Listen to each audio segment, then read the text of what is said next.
Hello, all my lovelies. Grammy here with another picture book, and this is another one of my favorites. You know, most picture books are my favorites, but this really is one of my favorites. This one is called Elbert's Bad Word, written by Audrey Wood, who is one of my favorite authors, and it's illustrated by Audrey and Don Wood. So, without further ado, Elbert's Bad Word. Okay, let me see if I can get this situated so I can read. Can you all see those pictures? One afternoon at an elegant garden party, young Elbert heard a word he had never heard before. Where's Elbert? There he is, right there.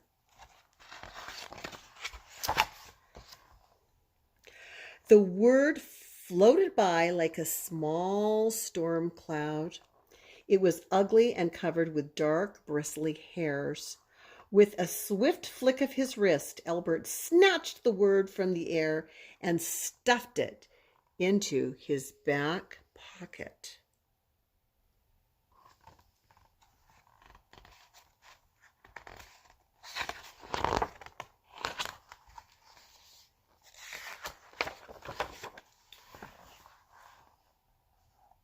Forgetting about it, the boy went on his way. But the word waited patiently.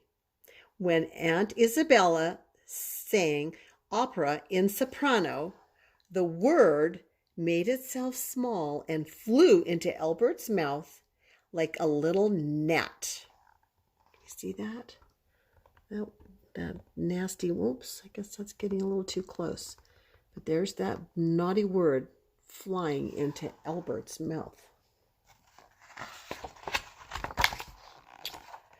That's when the real trouble began. Chives, the butler, tried to balance too many trays of deviled eggs. He dropped them all onto Madame Frittata's gown. Oh dear.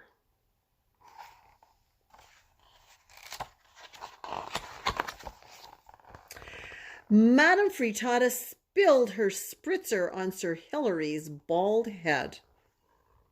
Yeah, there's Sir Hilary getting pooned. Sir Hilary threw his croquet mallet high up into the air.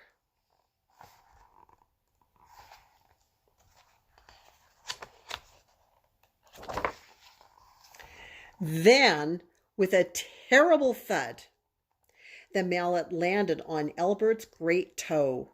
Elbert opened his mouth to scream, but the bad word sprang out, bigger and uglier than before.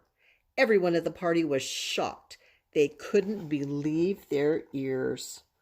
Oh, that looks like it was a pretty bad word that Elbert said. Oh, what's going to happen here? Come with me, young man, Elbert's mother said. With a frown, the word made itself small again, about the size of a rat, and followed in the boy's shadow. In the lavatory, another kind of a fancy word for the bathroom, Elbert's mother handed him a bar of soap. "We do not say bad words," she said. "Clean it out of your mouth and never use it again." While Elbert scrubbed his tongue, the bad word sat on his shoulder, snickering wickedly. Where's that bad word sitting on Elbert's shoulder? Oh. Elbert knew something had to be done. He ran down a cobbled path, past the reflecting pool beyond the gazebo, and knocked at the gardener's cottage.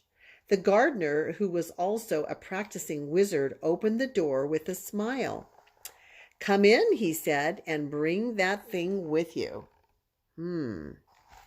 Wonder how he knew he was coming.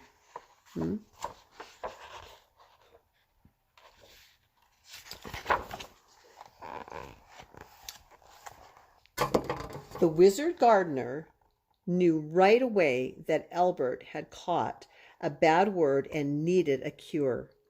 Opening his desk, he pulled out a drawer filled with words that crackled and sparkled. I'm going to turn that more like that. Sometimes we need strong words, he said, to say how we feel. Use these and perhaps you won't get into trouble. Taking the sparkling words from the drawer, the wizard gardener tossed them in a bowl with flour and honey.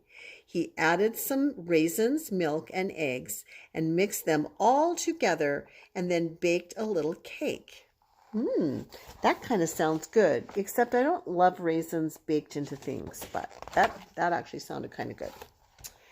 The cake was delicious, so Elbert ate every last crumb, and as he did, the ugly word shriveled to the size of a flea and hopped onto his necktie. Let's see. Here he is eating that yummy, yummy raisin bun. Little cake. Everyone was enjoying Cousin Rudolph's oboe solo in D minor when Elbert returned to the party.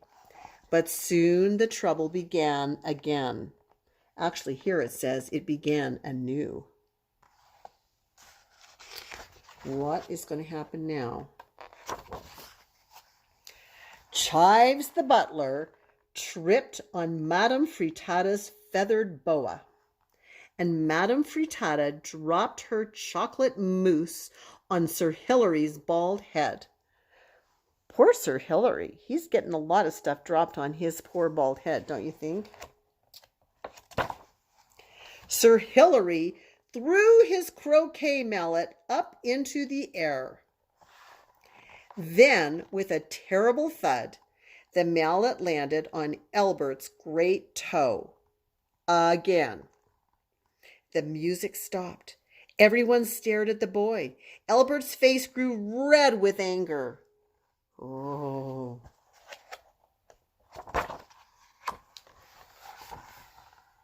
My stars! Thunder and lightning, rats and blue blazes, suffering cats, blistering hop-toads, zounds and gadzooks, he shouted. Everyone breathed a sigh of relief and gave Elbert 3 rousing cheers.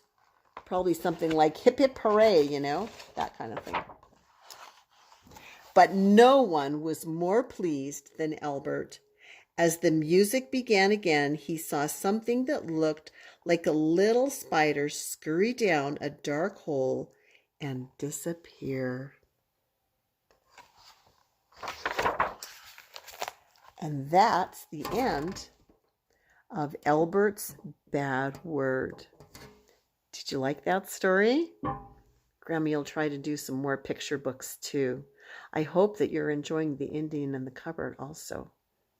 Good night. Love you.